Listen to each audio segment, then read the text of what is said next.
asiento un momento. Este día, millones de personas en todo el mundo celebran el acto triunfal más grande de la historia. Que el único hombre que pudo vencer a la muerte se levantó de la tumba. Y le damos gracias a Dios porque es a través de ese acto que cambió para siempre lo que sería la trayectoria humana. Lo que quisimos a través de este programa es ayudarnos a entender por qué la resurrección de Jesús es tan importante. Porque no es solamente un acto más, no es un simbolismo más, no es una religión más, sino que es el acto que cambió el rumbo de la historia y la vida de los seres humanos. Muchas veces nosotros pensamos que nuestra moralidad es suficiente para poder estar bien con Dios y para poder vivir la vida. Pero como veíamos en el jardín de Edén, el lugar perfecto, el lugar que Dios había creado, donde no había muerte, donde no había enfermedad, donde no había pelea entre esposos, donde no había ninguna de las cosas que tú y yo sufrimos hoy. Dios le dijo a Adán y Eva que solamente tenían que hacer una cosa, solamente una cosa: asistir a la iglesia todos los domingos. No, no es cierto, no dijo eso. Porque algunos aquí dirían: oh, esta es la primera vez que estoy aquí en todo el año, así que no me está yendo muy bien. Pero lo que le dijo era que podían comer de todos los árboles que estaban en el huerto de Edén, excepto uno, solo uno. Y Adán y Eva decidieron que ellos iban a desobedecer a Dios, porque dentro de ellos había este deseo de querer ser como Dios. El mismo deseo que está en tu corazón y el mismo deseo que está en mi corazón. No queremos que alguien nos diga lo que tenemos que hacer. Nosotros queremos ser Dios en nuestras vidas. Y por eso, al final, ellos tomaron del fruto. Lo hubiera entendido si hubiera sido una dona, si hubiera sido una Coca-Cola, si hubiera sido algo así, pero un fruto que estaba prohibido. Ellos lo tomaron porque era un acto de desobediencia hacia Dios. Y la pregunta entonces es: si Adán y Eva no pudieron obedecer un simple mandato de Dios, ¿qué te hace pensar que tú lo puedes hacer? ¿Qué te hace pensar que tú puedes vivir lo suficientemente bien para poder agradar a Dios? Por esa razón, no importa qué tan bueno trates de ser, no importa qué tan moral crees que tú eres, no importa qué tan honesto trates de conducirte en esta vida, al final nuestros actos no son suficientes para agradar a Dios. Otros de aquí quizás están pensando: bueno, pero yo soy religioso, yo soy una persona que busco a Dios, yo soy una persona que trato de seguir una religión, quizás la religión de la cual vinieron mis padres, o de la cual yo vengo en mi país, o esta otra religión que sigue mi familia. Y tú a lo mejor estás pensando: porque sigo esta religión, yo estoy bien con Dios. Pero déjame decirte, la gente que más se opuso a Jesús cuando vino fue la gente religiosa. Porque la religión es el intento del hombre por tratar de hacer lo que Dios quiere. Pero ninguna religión es suficiente. No importa la que tú escojas, no importa lo que tú trates de seguir, ninguna religión es suficiente, porque ninguna religión va al problema principal que está en ti, que está en mí, que es nuestros pecados. Ni la moralidad ni la religión pueden borrar tus pecados. Aunque tomes el detergente más poderoso que haya en el supermercado y lo frotes en todo tu cuerpo, nada puede quitar tus pecados y mis pecados. Es por esa razón que Jesús tuvo que venir. Es por esa razón que el sacrificio perfecto por los pecados tuvo que venir a este mundo. Porque Dios, siendo que Él es justo, tiene que castigar el pecado. Como todo buen juez, Él tiene que llevar a cabo su labor. Cuando nosotros vemos a un juez que deja ir a los criminales, que no cumple su labor por mostrar favoritismo hacia un criminal, nosotros decimos: ¿cómo es posible que un juez haga eso? con Dios, que Él es perfecto, Él tiene que castigar el pecado. Él tiene que castigar tu pecado y mi pecado. Y el castigo del pecado es la separación de Dios para siempre en el infierno. Pero Dios te ama tanto, Dios te ama tanto, que Él prefirió venir desde su trono, dejando su gran lugar de gloria donde los ángeles le adoraban, donde cualquier deseo que Él tenía se cumplía.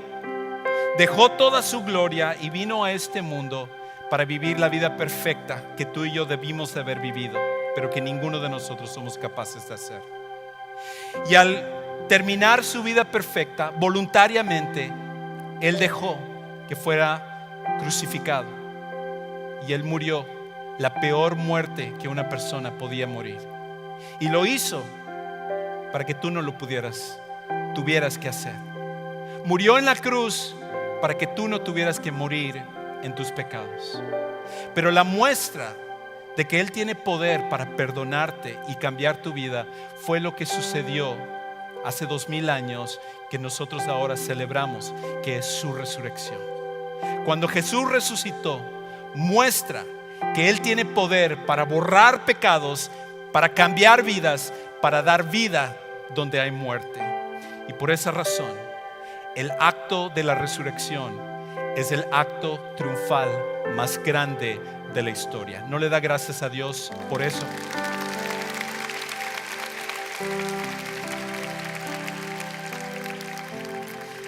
Ahora, quizás tú estás aquí porque sentiste en tu conciencia que tenías que venir a la iglesia para la Pascua. Y está bien, qué bueno que viniste. A lo mejor estás aquí porque alguien te sobornó con una comida y te dijo: si vamos a Sugar Creek, te voy a llevar a almorzar después. Si esa es la razón, qué bueno que estás aquí.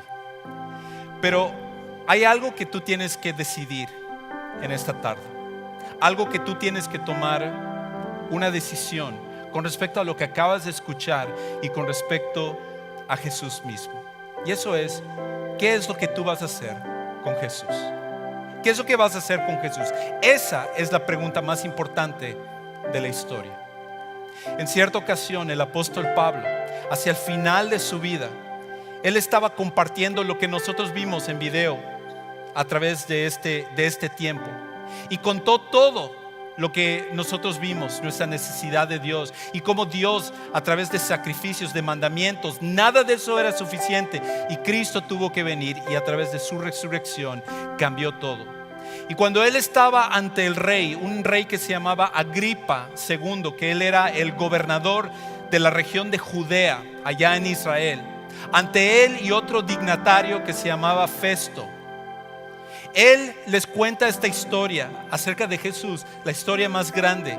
Y él dice en el versículo 22, a medida que les cuenta en Hechos 26: así que habiendo recibido ayuda de Dios, continúo hasta este día, testificando tanto a pequeños como a grandes, a gente que tiene posición alta como a gente que tiene posición baja. Durante mi vida me he dedicado a compartir a Jesús con las personas. Y escucha: no declarando más que lo que los profetas y Moisés dijeron que sucedería desde la antigüedad, diciendo lo que Jesús iba a venir a hacer, que el Cristo, el Mesías, había de padecer, y que por motivo de su resurrección de entre los muertos, Él debía ser el primero en proclamar luz tanto al pueblo judío como a los gentiles. Y Pablo le dice a Agripa, y le dice a Festo, y le dice a otro grupo de gobernadores que están ahí: esta es la historia más grande que hay, pero ustedes tienen que tomar una decisión con respecto a ello.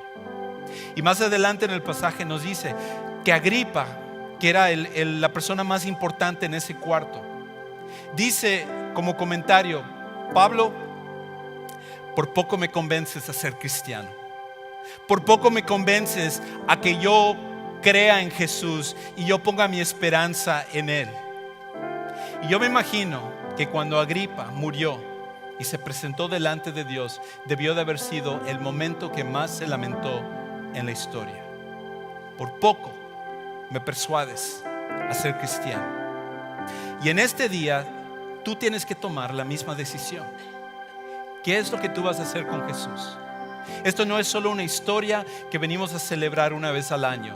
Esta es la historia que cambiará tu destino eterno para siempre. Y tú puedes decir en este día: Juan Carlos, por poco me convences a ser cristiano. Por poco me convences a dejar de poner mi fe en mi moralidad, en mi religiosidad, y a poner mi fe y mi esperanza en Jesús. Y esa es tu decisión si lo quieres hacer. Pero si en este día tú estás listo para creer en Jesús, para poner tu fe en Él, te garantizo que verás un cambio en tu vida como ninguna otra cosa lo puede hacer. Porque el mismo poder que resucitó a Jesús de los muertos es el mismo poder que entra a cada ser humano que pone su fe en Jesús y lo transforma de adentro para afuera.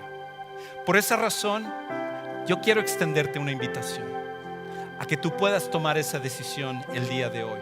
Inclusive, yo quiero orar por ti de forma personal. Y voy a estar parado aquí hacia tu derecha. Y mientras entonamos este canto, es un tiempo para que tú salgas de tu lugar y tú vengas para tomar esta decisión de recibir a Jesús. Quizás tú dices: bueno, pero ¿qué va a pensar mi familia? ¿Qué va a pensar mi esposa? ¿Qué va a pensar mi esposo? ¿Qué va a pensar la gente con la que vino? Y ¿sabes una cosa? Un día tú estarás delante de Dios y ninguna otra opinión importará. La única es: ¿qué fue lo que hiciste con Jesús? Hoy es el tiempo para que tú respondas, al amor más grande, al poder más grande que es Jesús. ¿Por qué no nos ponemos de pie? Y mientras cantamos, te invito, ven a tomar la decisión de recibir a Jesús.